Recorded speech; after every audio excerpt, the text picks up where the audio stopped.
Now that we've covered the basics of session theory in the first video, in this video we're actually going to use sessions and see how it actually works.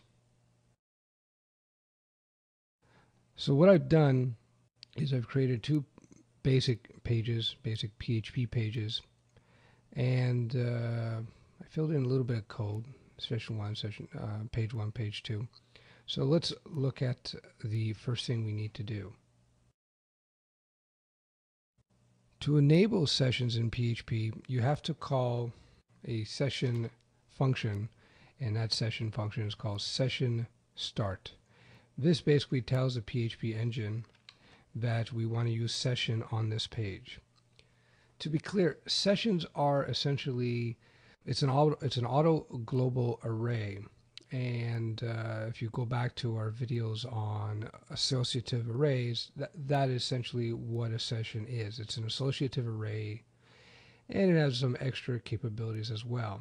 So by calling this function in PHP, session_start, we're telling PHP that we want to use session on this page.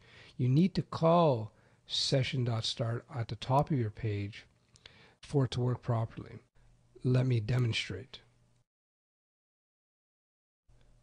So I've launched a browser window and you see that everything works. Welcome to Killer PHP. It's very simple. Welcome to Killer PHP. I'm not actually doing anything with the session object here. All I'm doing is telling PHP we want to use session, and session is now available on this page. And again, I load a page, everything works. Now look what happens if I insert a blank space here, and let's reload the page. You see I get this PHP error, cannot send session cache limiter, headers already sent.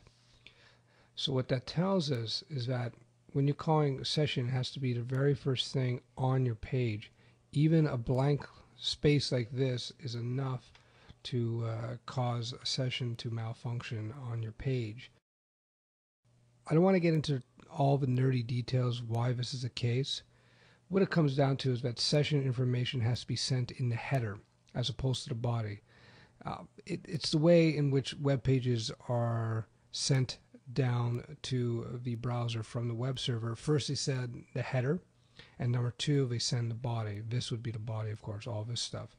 So if you don't set your session start at the very header of your page, you're going to have this error down here. I've set it back again, and if I press refresh, you see session is now operating correctly on the page. Like any other arrays, sessions have to be given values. So let's do that up here. And I'm just going to cut and paste this into place.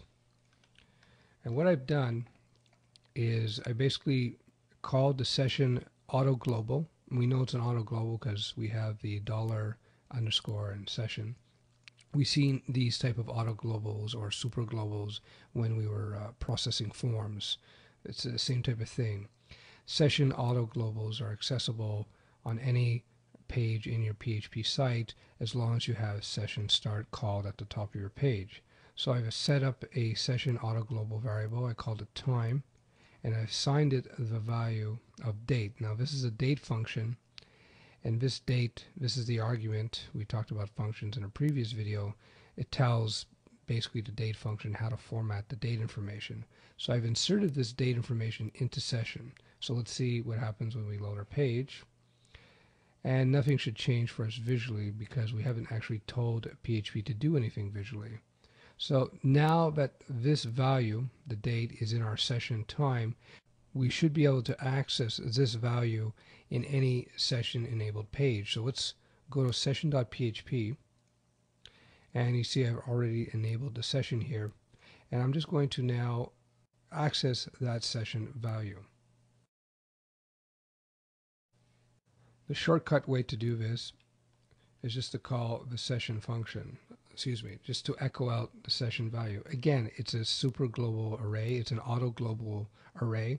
And if you recall back when I did the arrays videos, I was talking about how arrays were used everywhere in PHP, how we used it in form processing, And this is another example of how we're using arrays or knowledge of arrays, in this case associative arrays, with session. So here we go, we're just echoing out the value of whatever's held in session time.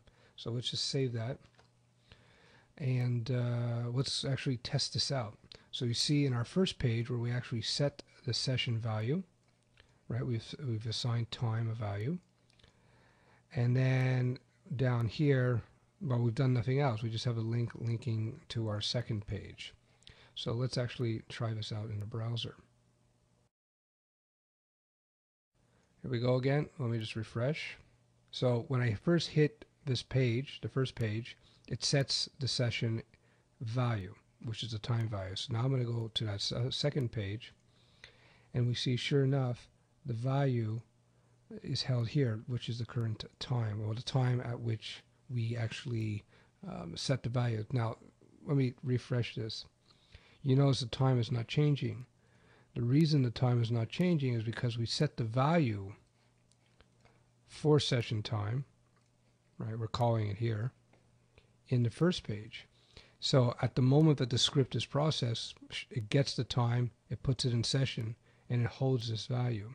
So this won't change unless we go back to the first page, the index page, and this will reset. So if I go back again, I click through, now you've seen it's changed for us.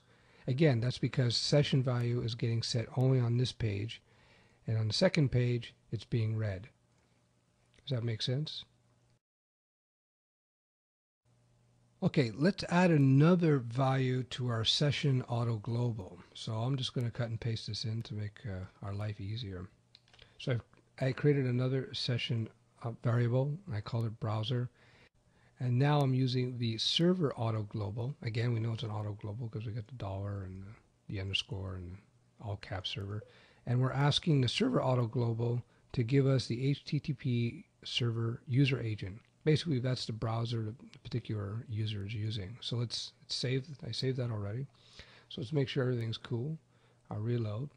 Okay, no errors. So now we know that session browser has a value now. So let's call session browser inside of our next page. So I'm just going to copy that, put another paragraph, and I'll echo that out. PHP makes that kind of simple for me. So, okay, I didn't have to do that. Let's do that. So I'm just going to change this to browser. So let's see how that works out for us.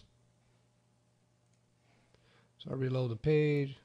All right, so you see that indeed the session has now been loaded up with the two values that we see here, the time and the browser used. So we have two session variables. We have time and we have session variable browser.